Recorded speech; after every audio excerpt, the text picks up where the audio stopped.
கர்த்தருடைய நாமம் பரிசுத்தப்படுவதாக. இந்த அருமையான நாளிலும் ஷான் மினிஸ்ட்ரி சார்பிலே வழங்கும் கிருபை நேரம் நிகழ்ச்சிக்கு உங்களை வரவேற்பதில் நான் மிக்க மகிழ்ச்சி அடைகிறேன். நாம் தேவனுடைய வார்த்தைகளை தியானிக்கும் முன்பதாக ஏசப்பாவை நோக்கி பார்த்து நாம் ஜெபிக்கலாமா? ராஜா உம் பிரசன்னம் போதும் ஐயா, எப்போதும் எனக்கு போதும் ஐயா. ராஜா உம் பிரசன்னம் போதும் ஐயா, எப்போதும் எனக்கு போதும் ஐயா. பிரசன்னம் பிரசன்னம்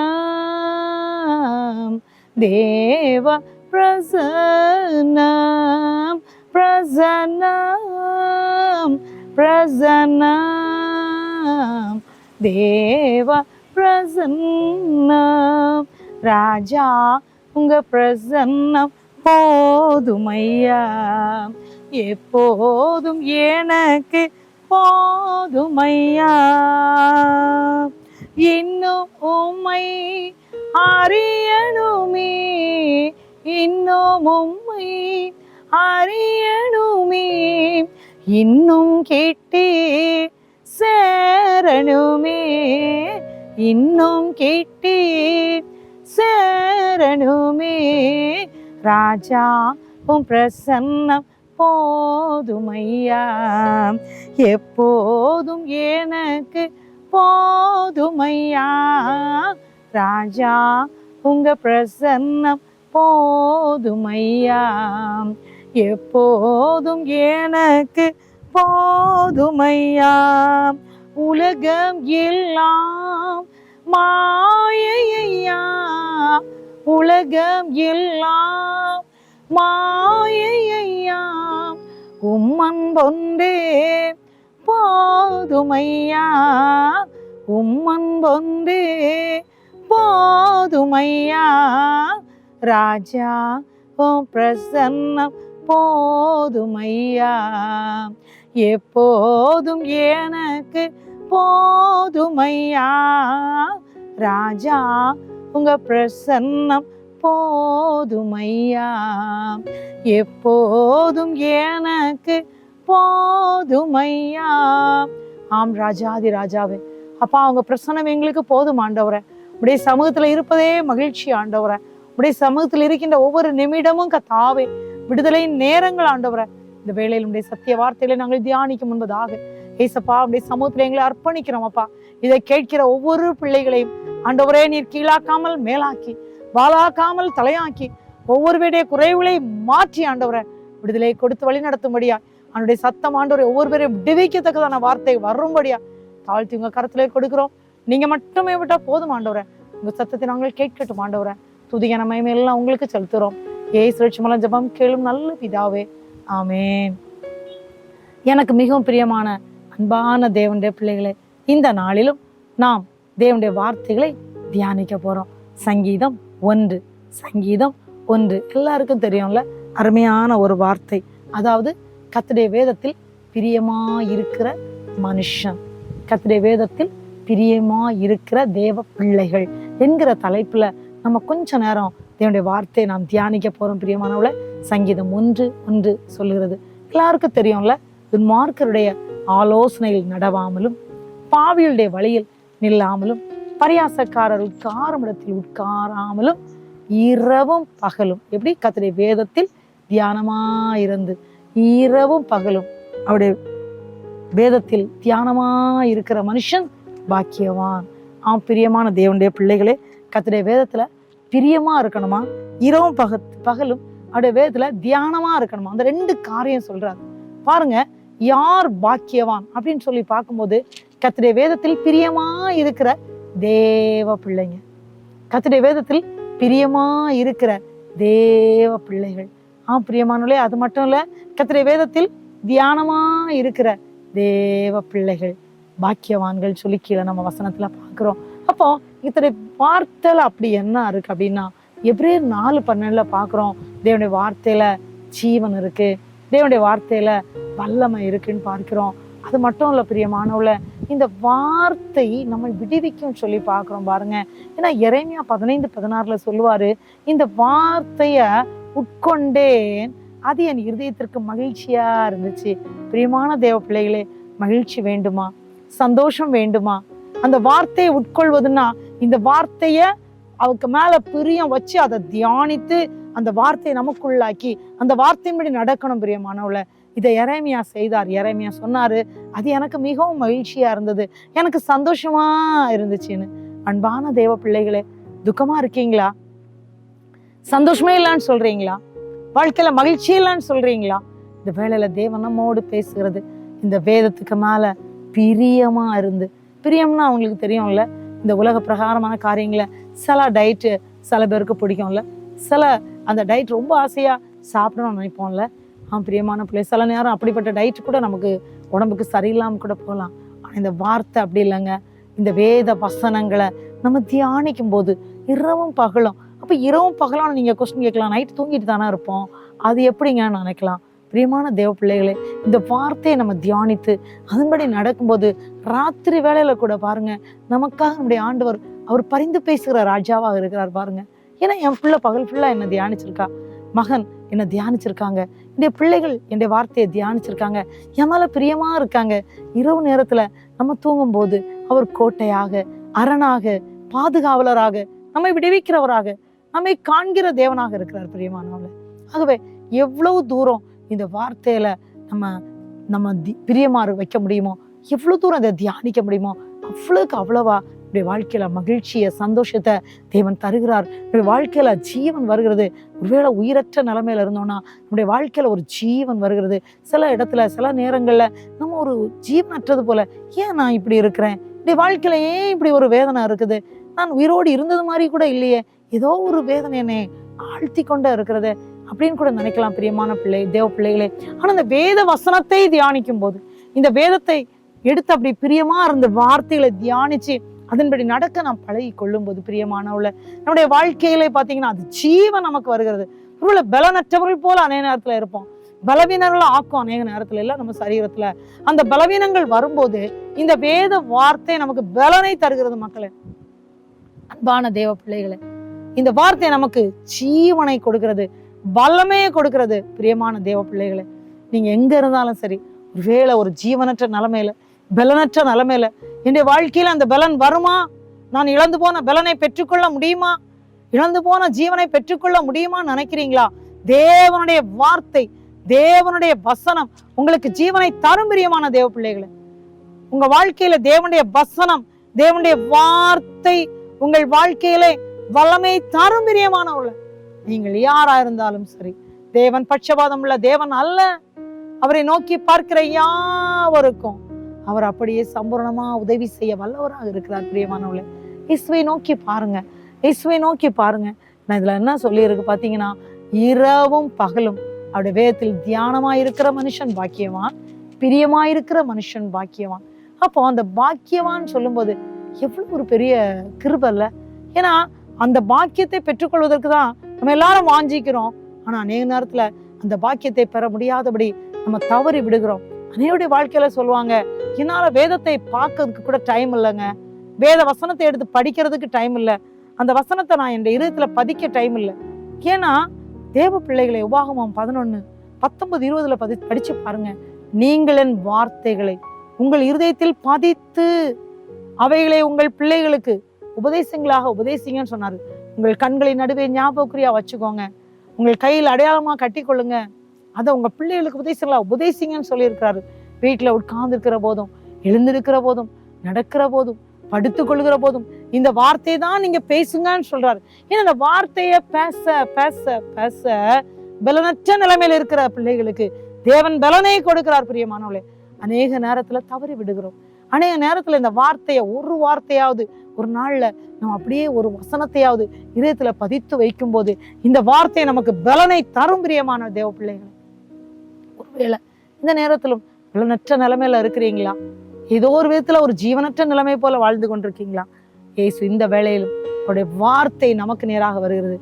இரவும் பகலும் தேவனுடைய வேதத்தின் மேல் பிரியமா இருக்கிற மனுஷன் பாக்கியவான், வேதத்தை தியானிக்கிற மனுஷன் பாக்கியவான். அப்படி சொல்லிட்டு ஒரு 4 விதமான ஆசீர்வாதங்களை இத சங்கீதம் 1 அவர் குறிப்பிட்டிருக்கிறார். பிரியமானவர்களே, முதல் ஆசீர்வாதம் பாத்தீங்கன்னா, யார் பாக்கியவான் அப்படின்னு பார்க்கும்போது வேதத்தை தியானிக்கணும், வேதத்துல பிரியமா இருக்கணும்னு சொல்லியிருக்கு. ஆனா அவர் அந்த தருகிற ஆசீர்வாதம் என்னன்னா, முதலாவது அவன் நீர்க்காலின் ஓரமாய் நடப்பட்ட ஒரு மரத்தை போல இருக்கும். நீர்க்காலின் ஓரமாய் நடப்பட்ட மரமோ செடியோ எப்படி இருக்கும்? செழிப்பா இருக்கும்ல, பச்சை பச்சையா இருக்கும்ல, ரொம்ப அழகா இருக்கும்ல. அதை பார்த்தாலே நமக்கு தெரியும் நல்ல ஒரு தண்ணி உள்ள இடத்துல இந்த செடி, இந்த மரம் நிக்குதுன்னு. பிரியமான தேவ பிள்ளைகளே, ஒருவேளை உங்க வாழ்க்கையில ஒரு செழிப்பற்ற நிலைமையில, இதே போல ஒரு கொழுமையான நிலைமையில இல்லாதபடி வாழ்க்கை வறண்டு போய் காணப்படுகிறதா? அன்பான தேவனுடைய பிள்ளைகளே, தேவனுடைய வார்த்தையை தியானிக்க பழகி கொள்ளுங்கள். தேவனுடைய வார்த்தையை உட்கொள்ள பழகி கொள்ளுங்கள். தேவனுடைய வார்த்தைக்கு மேல பிரியமாயிருக்க பழகி கொள்ளுங்கள். உங்கள் வாழ்க்கையில ஒரு செழிப்புள்ள நிலைமை உருவாகும். ஒருவேளை செழிப்பற்ற நிலைமை இருந்தாலும், ஒருவேளை அந்த போராட்டங்கள் உங்களுக்கு இருந்தாலும், இயேசுடைய வார்த்தை விடுவிக்கும் பிரியமானவள. ஏன்னா இயேசு நமக்காக இந்த பூமியில வந்தார்ல. வந்தது உண்மை, பிறந்தது உண்மை, அவர் மரித்தது உண்மை, உயிர்த்தது உண்மை, இன்றைக்கும் ஜீவிக்கிறது உண்மை. இதாங்க சுவிசேஷம். இயேசுடைய சுவிசேஷத்தை நாம் பேசும்போதே உடைய வாழ்க்கையில பலனற்ற நிலைமை மாறும். ஏன்னா இயேசு ஜீவிக்கிறார், இயேசு உயிரோடு இருக்கிறார். இயேசு இயேசு இயேசு என்று சொல்லும் போதே இயேசுடைய மகிமை நம்மை சூழ்ந்து கொள்ளும், இயேசுடைய விடுதலை நம்மை சூழ்ந்து கொள்ளும், இயேசுடைய அற்புத சக்தி உங்களை சூழ்ந்து கொள்ளும். பிரியமான தேவ பிள்ளைகளை, பழகி கொள்ளுங்க. நீர்க்கால் ஓரமாய் நடப்பட்ட மரம் போல, செடி போல செழிப்பா இருப்பீர்கள். 2வது ஆசீர்வாதம் என்ன தெரியுமா? அதுல சொல்லியிருக்க பாருங்க, தன் காலத்தில் தன் கனியை தந்து. ஆமாங்க, ஏற்ற நாள்ல அது என்ன செய்யறோம்? அழகா ஒரு பூ வரும், ஒரு காய் வரும், ஒரு கனி வரும். தன் காலத்தில் தன் கனி. அநேக வேலைகள்ல சொல்றோம்ல, ஆண்டவரே என்னுடைய வாழ்க்கையிலே ஆசீர்வாதம் இல்லையே, பிள்ளைகளை படிக்க வைத்தோமே, சரியான ஜாப் இல்லையே, பிள்ளைகளுக்கு திருமணத்துக்கு ஆயத்தமா இருக்கிறோம், திருமணம் சரியா நடக்கலையே, ஏற்ற வேலையில குழந்தை செல்வத்திற்காக காத்திருக்கிறோமப்பா, எங்களுக்கு இறங்க மாட்டீரோ, எங்கள் குடும்பத்துல எங்களுடைய பிள்ளைகள் பிரிவினையில இருக்கிறாங்களே, எங்கள் வீட்டுக்குள்ள சமாதானம் இல்லையே, பற்பல வியாதியினால எங்க குடும்பம் கஷ்டப்படுறோமே, பலவித வறுமையில இருக்கிறோமே, பண பிரச்சனை இருக்கிறதே, குடும்பங்கள்ல சத்துடைய போராட்டம் இருக்கிறதே என்று நீங்கள் அங்கலாய்ப்போடு இருக்கிறீங்களா? ஒண்ணு செய்யுங்க, வேத வார்த்தையை தியானிக்க பழகி கொள்ளுங்க. தேவனுடைய வார்த்தையை மேல பிரியம் வைத்து அதை அப்படியே தியானித்து தங்களுடைய வாழ்க்கையில நீங்க அப்படியே நடக்கும்படியா, அப்பாவுக்கு பிள்ளையா நடக்கும்படியா உங்களை மாற்றிக்கொள்ளுங்கள். தேவ பிள்ளைகளே, இந்த நாளிலே அந்த செழிப்பான ஒரு நிலைமை தேவன் தருவார். பிரியமானவள, நீங்கள் யாரா இருந்தாலும் சரி, நீங்க எந்த நிலைமையில இருந்தாலும் சரி, தேவ வசனம் அழகாக சொல்லுகிறது, தன் காலத்தில் தன் கனியை தந்து. வேதத்துல நிறைய தேவ பிள்ளைகளை பார்க்கிறோம்ல. தானியேல் எப்படிப்பட்டவரா இருந்தாரு? அவருக்கு பிள்ளையா இருந்தார். ஆனா போராட்டம் வந்தது, ஆனார் அவர் தேவனை விடவே இல்லை. தேவகிட்ட அப்படியே விசுவாசம் வைத்து தேவனோடு ஜெபித்து கொண்டிருந்தார். பிரியமானவளே, ஆகவே அவர் ஒருவேளை சில நெருக்கங்கள் இருந்தாலும், அவருடைய வாழ்க்கையில பிரச்சனைகள் இருந்தாலும், ஆனா தேவன் அவரை எப்படி கனி கொடுக்கிற மகனாக, செழிப்புள்ள மகனாக, மற்றவர்களுக்கு தான் பெற்ற கனியை மற்றவர்களுக்கும் அருளி செய்கிற மகனாக ஒரு உயர்ந்த இடத்துல வைத்து அவர் ஆசீர்வதித்தார். பிரியமானவள, இன்னும் வேதத்துல நிறைய தேவ பிள்ளைகள் இப்படியாக ஆசீர்வதிக்கப்பட்ட நிலைமையில் இருக்கிறத நாம் பார்க்க முடியும். ஏன்னா அந்த வார்த்தை அவர்கள் உட்கொண்டாங்க. அந்த வார்த்தை அப்படியே தானியெல்லாம் பிடித்து கொண்டார். பிரியமானவளே, அதனாலதான் அந்த தானியேல் உயர்த்தப்பட்டார். ஒருவேளை சில நாட்கள் அவர் பாடுகளை அனுபவித்தாலும் அந்த பாடுகளில தேவன் மாற்றி கொடுத்தார். அநேகருடைய பாடுகளை மாற்றக்கூடிய ஒரு மகனாக தேவன் அவரை உயர்த்தி அவரை தன் காலத்தில் தன் கனியை கொடுக்க வைத்தார். பிரியமானவளே, கொஞ்சம் சிந்திச்சு பாப்பீங்களா? அந்த மாதிரிப்பட்ட ஒரு நிலைமை உங்க வீட்டுல இருக்கணும்னா, உங்க குடும்பத்துல இருக்கணும்னா, இயேசுவே ஆண்டவரே உங்களுடைய வார்த்தையை அப்பா நாங்கள் தியானிக்க எங்களுக்கு கிருபை செய்யுங்கன்னு சொல்லி ஜெபிங்க. வார்த்தையை தியானிக்க பழகுங்க, தியானியுங்கள். வார்த்தையை எடுத்து அப்படியே நீங்க உட்கொள்ளுங்கள். எப்படி எரேமியா உட்கொண்டாரோ அந்த வார்த்தையை நாம் அப்படியே இருதயத்துல பதித்து அதன்படி செய்ய பழகி கொள்ளுங்கள். பிரியமானவள, இந்த வார்த்தைக்கு மேல ஒரு வாஞ்சையை வைங்க. பிரியமான தேவ பிள்ளைகளே, தேவன் உங்கள் வாழ்க்கையில சமாதானத்தை தருவார். பிரியமானவளே, அதோடு கூட 3வதாக ஒரு ஆசீர்வாதம் இருக்கு. பிரியமானவள, இலை உதிராது இருக்கிற மரத்தை போல் இருப்பான். சங்கீதம் 1:3 வசனத்துலதான் இந்த எல்லா ஆசீர்வாதங்கள், 4 விதமான ஆசீர்வாதங்கள் கொடுக்கப்பட்டுள்ளது. பாருங்க, அதுல என்ன இருக்கு? அவன் இலை உதிராது இருக்கிற மரத்தை போல் இருப்பான். அநேகருடைய வீட்டுல சொல்லுவாங்க, எங்க எங்க குடும்பத்துல இலை உதிர்ந்தது போல எல்லா பிளெஸிங்ஸும் போயிட்டே இருக்குங்கன்னு சொல்லுவாங்க. எங்க வாழ்க்கையில நிம்மதியே இல்லைன்னு சொல்லுவாங்க. எங்கள் வாழ்க்கையில குறைபட்டு இருக்கிறோம்னு சொல்லுவாங்க.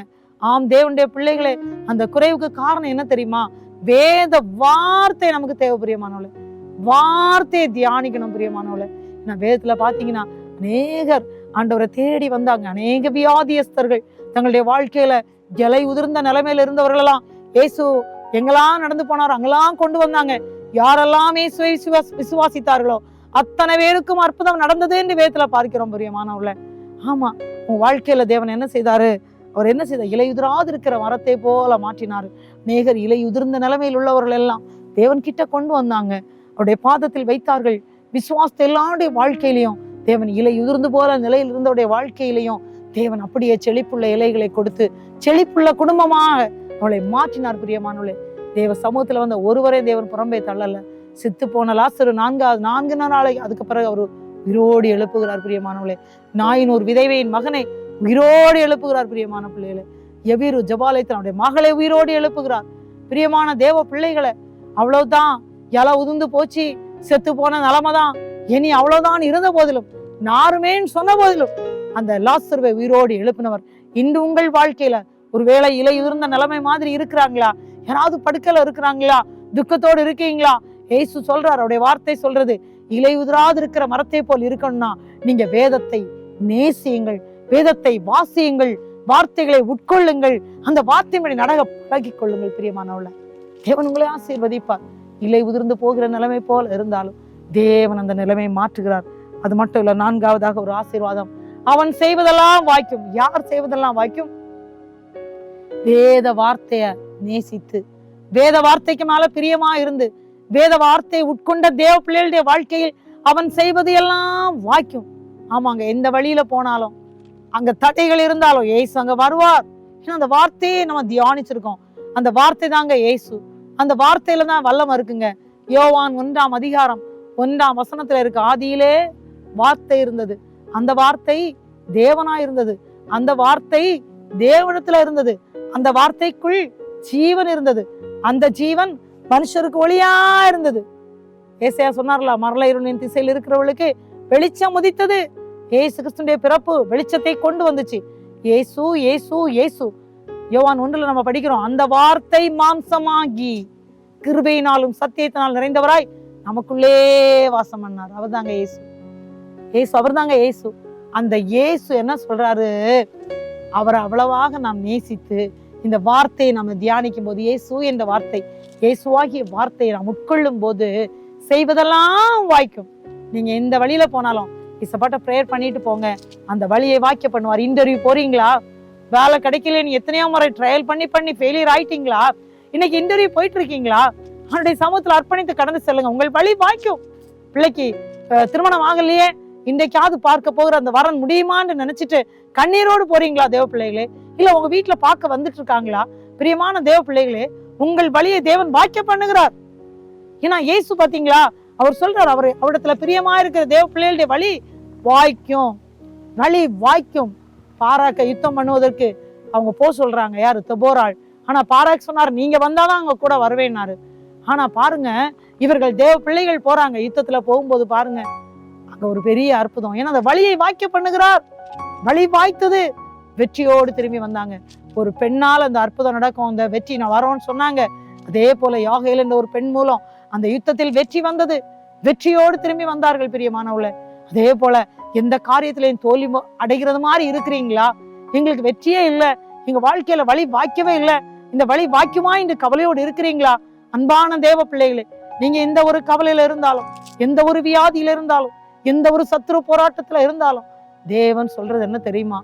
நீங்க இயேசுவை நேசிக்கும் போது, இயேசுடைய வார்த்தையை தியானிக்கும் போது, இயேசுடைய வார்த்தைகளை நீங்கள் உட்கொள்ளும் போது, இயேசுடைய வார்த்தைக்கு மேல பிரியமா இருந்ததை படித்து உங்களுடைய வாழ்க்கையில இயேசுவை அப்படியே நீங்கள் சுமக்கும் போது ஆண்டவர் சொல்றார், உங்கள் வழி வாய்க்கும், நீங்கள் செய்வதெல்லாம் வாய்க்கும். பிரியமான பிள்ளைகளை, ஒருவேளை அது குறுகலான வழியா தான் தெரியும், எப்படிங்க இது நடக்கும் நீங்க நினைக்கலாம். ஆனா இயேசு சொல்றாரு, உங்கள் வழியை வாய்க்க பண்ணுவார், நீங்கள் செய்வதெல்லாம் வாய்க்கும். ஒருவேளை ஒரு சிறிய தொழில் நீங்க செய்து கொண்டு இருக்கலாம், ஒருவேளை உங்க தொழில ஒரு வெற்றி இல்லாதது மாதிரி இருக்கலாம், உங்க தொழில ஒரு அற்புதமே நடக்கல, நாங்க எத்தனையோ நாள் இந்த பிசினஸ் பண்றோம், எங்க பிசினஸ்ல செழிப்பே இல்லைன்னு நினைக்கிறீங்களா? இந்த வார்த்தையை நேசிங்க, இயேசுவை அப்படியே நீங்க பற்றி கொள்ளுங்கள். இயேசு என்ற வார்த்தை நமக்கு தேவை. பிரியமானவர்களே, இயேசு உங்களோடு இருக்கிறார், இயேசுவை ஏற்றுக்கொள்ளுங்க. ஒருவேளை நான் இயேசுவை ஏற்றுக்கொள்ளாத யாராவது இருக்கிறீங்களா? இயேசுவை ஏற்றுக்கொள்ளுங்கள். ஏன்னா இந்த பூமியில் அத்தனை பேருக்கும் அவர் ரட்சிப்பை கொடுக்கிறவராக இருக்கிறார். இந்த பூமியில் அனைத்து பேருக்கும் அவர் நல்லவராகவே இருக்கிறார். ஒருவருக்கும் அவர் தூரமானவர் அல்ல. பிரியமான பிள்ளைகள், தேவனை நோக்கி பார்த்து ஜெபித்து பாருங்க. அந்த வார்த்தையை உட்கொண்டு பாருங்க. அந்த வார்த்தையை தியானிச்சு பாருங்க. இயேசுவை சுமந்து கொள்ளுங்க. இயேசுனால உங்க நம்பிக்கையை வைத்துக் கொள்ளுங்கள். இயேசுவே என்று சொல்லி இயேசுவை மட்டும் நோக்கி பாருங்க. இயேசு பெரியவராக இருக்கிறார். பிரியமானவர்களே, உங்கள் வழி வாய்க்கும்.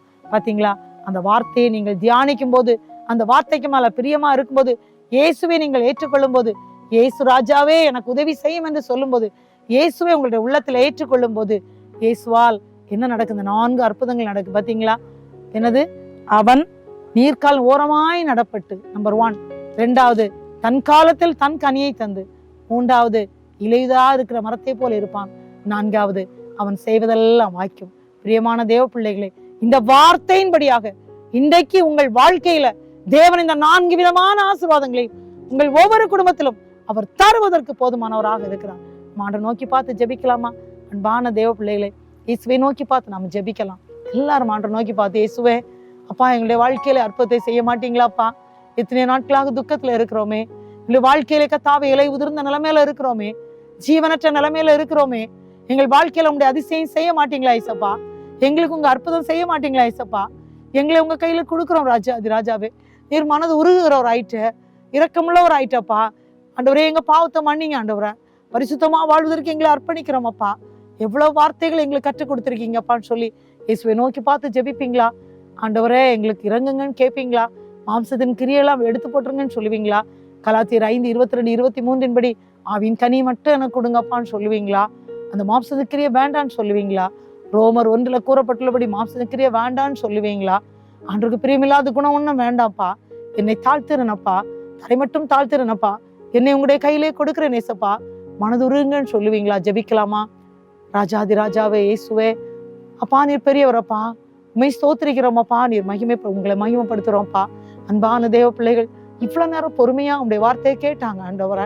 யார் யாரு கண்ணீரோடு டிவி நிகழ்ச்சி மூலம் இதை பார்த்து கொண்டு இருக்காங்களோ ஆண்டவரை, இந்த கிருபை நேர நிகழ்ச்சியில யார் யார் தங்களை அர்ப்பணித்து இவ்வளவு நேரம் மிக பொறுமையோடு உட்கார்ந்து இருக்காங்களோ, இயேசுவே உடைய மகிமை அவர்களை சூழ்ந்து கொள்ளட்டுமாப்பா. ஆண்டவரே, அவர்கள் தன் காலத்தில் தன் கனியை கொடுக்கட்டுமாப்பா. இலையுதிராது இருக்கிற மரத்தை போல் இருக்கட்டுமாப்பா. நீர்கால் ஓரத்தில் நடப்பட்ட செடி மரத்தை போல் இருக்கட்டுமாப்பா. இவர்கள் செய்வதெல்லாம் வாய்க்கட்டும் ஆண்டவரே. இயேசுவின் நாமத்தினாலே அன்பான பிள்ளைகளை வாழ்த்தி ஆசீர்வதிக்கிறோமப்பா. ஆண்டவரே, உம்மை ஸ்தோத்திரிக்கிறோமப்பா. கண்ணீரை துடைத்தருளுமப்பா. பிள்ளைகளுடைய இக்கட்டிலிருந்து பிள்ளைகளை விடுவித்தருளுமப்பா. வேதனைகளை மாற்றும் ஆண்டவரை. கண்ணீரை துடைத்தருளுமப்பா. பிள்ளைகள் உமக்கென்று தங்களை அர்ப்பணித்திருக்காங்கப்பா. ஜெபத்தை கேட்டு பெரிய காரியங்களை செய்யுங்க இயேசப்பா. இயேசு உங்களால் மட்டும் முடியும் ஆண்டவரை. ஒவ்வொரு பேரையும் சாட்சியாக மாற்றுவோம்ப்பா. சாட்சி சொல்லி உம்மை துதிக்கிற பிள்ளைகளாக மாற்றும். வார்த்தைகளை உட்கொண்டு அதன்படி நடக்கிறவர்களாக, வார்த்தைகளை தியானித்து நேசித்து உங்களுக்காக செயல்படுற பிள்ளைகளாக மாற்றுவீராக. அப்படி செய்து பாக்கியவான்கள் என்று சொல்லி பக்கத்துல பாக்குறவங்க இவர்கள் பாக்கியவான்கள் என்று சொல்லத்தக்கதாக தேவ மகிமையை அளிக்கிறதற்காக நன்றி. உங்க பிரசனத்தினால் நிரப்புகிறதற்காக நன்றி. தேவையை சந்திக்கிறதற்காக நன்றி. உங்களுடைய அன்பு கரத்திலே கொடுத்து விட்டோம். இயேசுவே, நீர் பொறுப்படுத்திக் கொள்ளும். நாள் வருகின்ற எல்லா கனமையுமே துதி அப்பா இயேசு ஒருவருக்கே செலுத்துகிறோம். இயேசு ரட்சி மூலம் ஜெபம் கேளும் நல்ல பிதாவே. ஆமேன், ஆமேன். என் ஆத்மாவே கர்த்தரை ஸ்தோத்திரி, என் முழுமே அவருடைய பரிசுத்த நாமத்தை ஸ்தோத்திரி. என் ஆத்மாவே கர்த்தரை ஸ்தோத்திரி, கர்த்தர் செய்த சகல உபகாரங்களை மறவாதே. ஆமேன், ஆமேன். தேவன் தாமே உங்களை அளவில்லாமல் ஆசீர்வதிப்பாராக. ஆமேன், ஆமேன். God bless you.